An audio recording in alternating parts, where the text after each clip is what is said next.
Hey, Andrew Kramer here, and welcome to my After Effects lightsaber tutorial. Here's what we're going to be creating.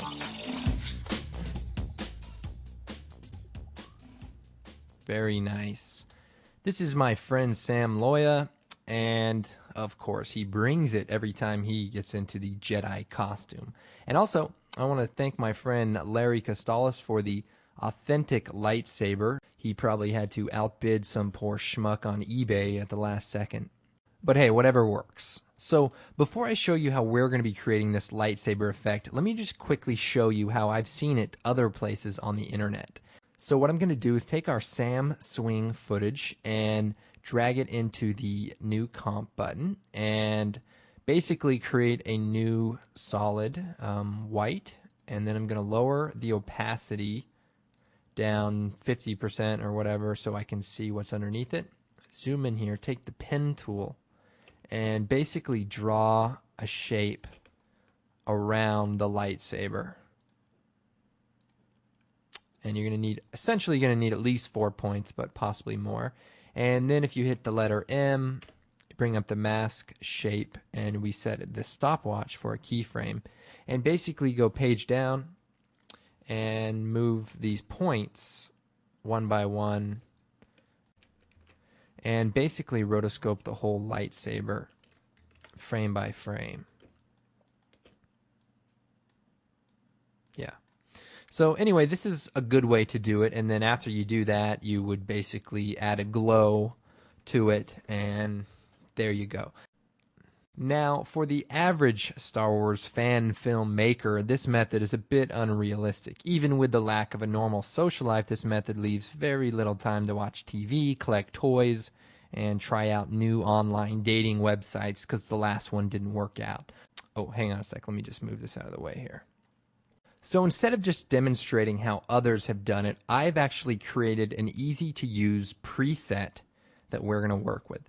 So I'm going to delete this layer, and now we have our footage in a blank composition. Again, I'm going to create a new solid, and we're going to call this Saber, and choose OK.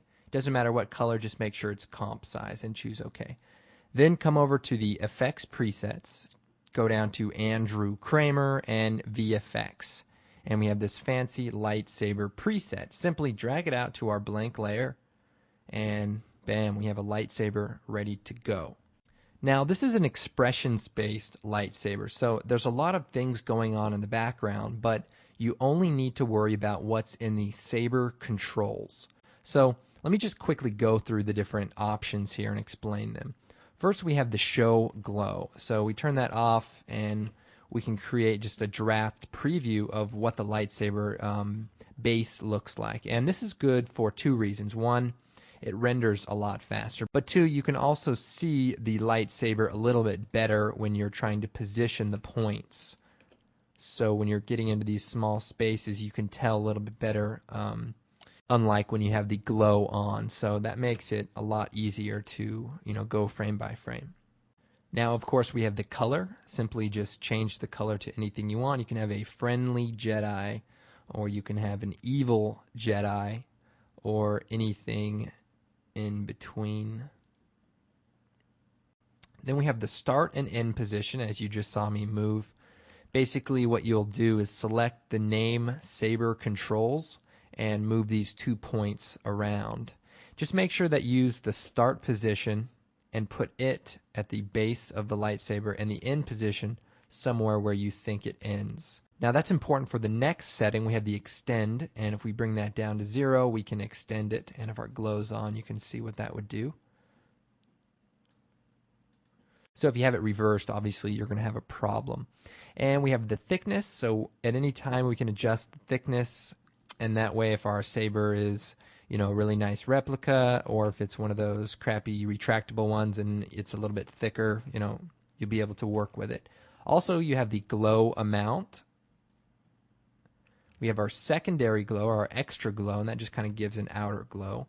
We have our shutter speed, which I'll go over in a moment, and then we have our light flicker, which is basically adds a little bit of a pulsing effect when it's still, so that it just has a little bit more life, as you can see. So To optimize this, however, I turn the flicker down to 0 and the extra glow to 0 also. So this will give you a good looking lightsaber that renders pretty fast. But of course, the extra glow does make it look a little nicer, and the light flicker, adds a little something. Okay, let's take it from step 1. I'm going to create a new solid, and I'm going to call this green saber. And this will just help if we have multiple sabers, like in a fight sequence, to know which one we're referring to. And I'm going to make sure it's comp size and choose OK.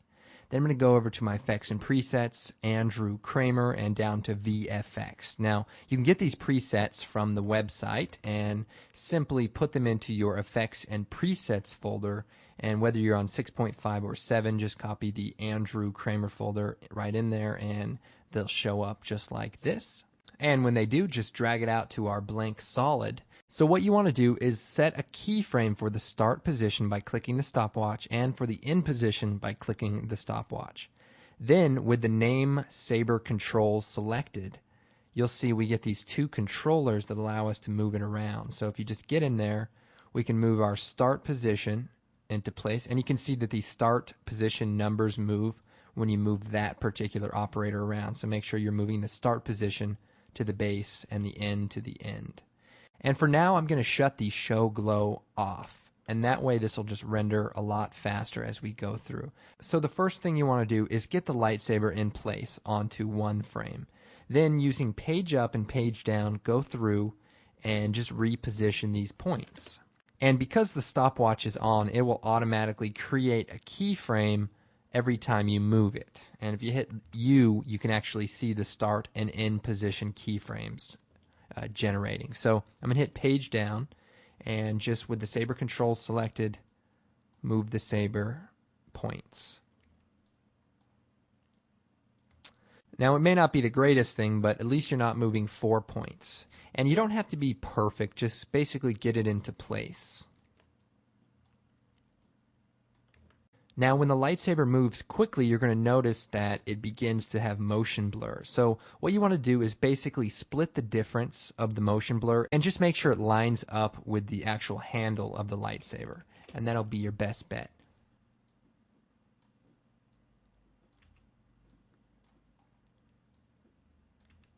Also, oftentimes you won't be able to see the end of the lightsaber, so just make sure you estimate about how far off frame it is, and that way you'll get better motion blur. Okay, so when you're done, you're going to have something like this. Now, all you need to do is turn on the show glow and hit 0 on the keyboard and play it back.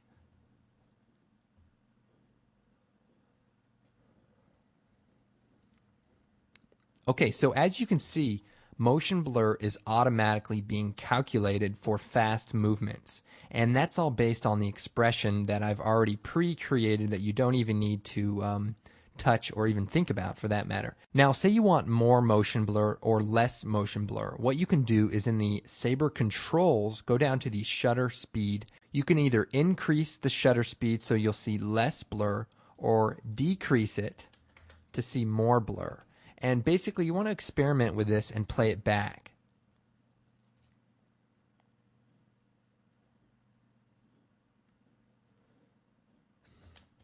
Now, this may seem like too much, but if you play it back, it actually looks pretty fluid. So, depending on what look you're after, I like the number about 40, and that gives a pretty fluid motion without overdoing it. But the control is there, so you can do it however you like. Now, the good thing about this is when you have motion blur in your actual footage, the lightsaber will essentially cover over that when the blur is on. So maybe a good rule is to just bring the shutter speed to just enough to cover over what's being blurred in the live action footage. And that always looks really good. Let's try a blue lightsaber here. That might be kind of nice. Let's go more. Okay, I'm going to play this back. Okay, looking pretty good. Now, of course, if you need to add another lightsaber, just create a new solid. Call this red saber. Take the lightsaber preset, drag it onto that, change the color to whatever you want it to be, and simply animate the start and end position of this lightsaber so it matches up with your other character. Now, of course, if the lightsabers intersect, so let me show you that really quick. They're clearly on top of each other, and we don't want that. So what you want to do is change the transfer mode for the layers that have lightsabers on them. If you hit F4, that'll bring it up. You want to change the transfer mode to lighten, and that will basically blend them together without affecting the color too much. If you do add, it starts to get a little funky, and if you do screen, so I found that the lighten mode works very, very well for doing this type of effect. Well, I hope you found this tutorial useful. My name is Andrew Kramer, and you can visit me at creativecow.net in the After Effects and Photoshop forums, or you can visit my website at www.videocopilot.net. We have a bunch of great video tutorials and video products, so check us out. Thanks again, and we'll see you next time.